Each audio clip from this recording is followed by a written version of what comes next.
Hey guys, high, কেমন আছো তোমরা সবাই? আশা করছি ভালো আছো। আমরা গেছিলাম মায়াপুরে। তো আমরা সবাই সকালবেলা রেডি হয়ে গেছিলাম। তখন বাজে ভোর 4টে। আমাদের ট্রেন ছিল সকাল 4:40 কৃষ্ণনগর লোকাল। তো সকালবেলা ভোরবেলা উঠে আমরা সবাই রেডি হয়ে নিয়েছিলাম। যাচ্ছিলাম আমি, আমার দিদি, আমার মাসি আর আমার মা। এখানে দেখো দিদি আর মাসি তোমাদেরকে হাই বলছিল। মাসি বুঝতে পারিনি প্রথমে ভিডিও করছিলাম যে।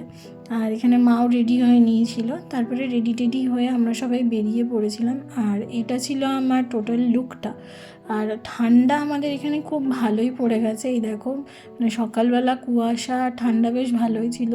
চাদর আর জ্যাকেট ম্যান্ডেটরি। তোমাদেরও আশা করছি অনেক জায়গাতেই ঠান্ডা পড়েছে। তো আর মানে ভোরবেলা বেরিয়েছিলাম বলে রাস্তাঘাট একদম ফাঁকাই ছিল আমাদের। এত ভোরে ন্যাচারালি আমাদের এখানে শুধু এই দিক থেকে যেহেতু শিয়ালদার দিকে সবজি টবজি যায় আমাদের এখানে, তো ওই রাত থেকে ভোর অবধি ওই সবজির গাড়ি টাড়ি এইসবই থাকে। তো এই দেখো স্টেশনেও এসে গেছিলাম, তখন 4:30 বাজে।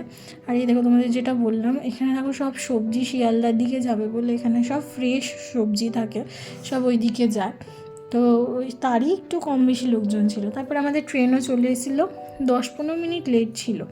ট্রেনে উঠে ওয়েদারটা এত ভালো লাগছিলো, পুরো কুয়াশায় ঢাকা ছিল, সাদা। এই দেখো, মানে দূরের কোনো কিছুই দেখা যাচ্ছিলো না। তারপরে আমরা কৃষ্ণনগর জাংশন নেমে যাই। ওখান থেকে আমরা অটো করে নিয়েছিলাম। অটোতে আমাদের ভাড়া নিয়েছিল পার হেড 40 টাকা করে, আর টোটোতে বলেছিল 50 টাকা করে। তো যাই হোক, অটো করে আমরা পৌঁছে গেছিলাম হুলোর ঘাটে। ওখানে নৌকা দিয়ে পারাপার করার জন্য 3 টাকা করে পার হেড ছিল।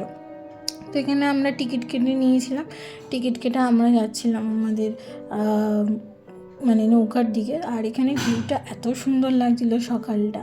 তারপরে আমরা নেমে গেছিলাম মায়াপুরে। ওখান থেকে টোটো করে মন্দির যেতে 10 থেকে 15 মিনিট সময় লাগে। আর টোটো ভাড়া নিয়েছিল 10 টাকা করে আমাদের। তো এখানে আমরা টোটোতে উঠে গেছিলাম আর যাচ্ছিলাম। আমরা অনেক দিন ধরে এই ট্রিপটা প্ল্যান করছিলাম যাব বলে। তো অ্যাট লাস্ট মানে এটা হয়ে গেছে। আর এই দেখো দূরে দেখা যাচ্ছে মন্দিরের চূড়াটা।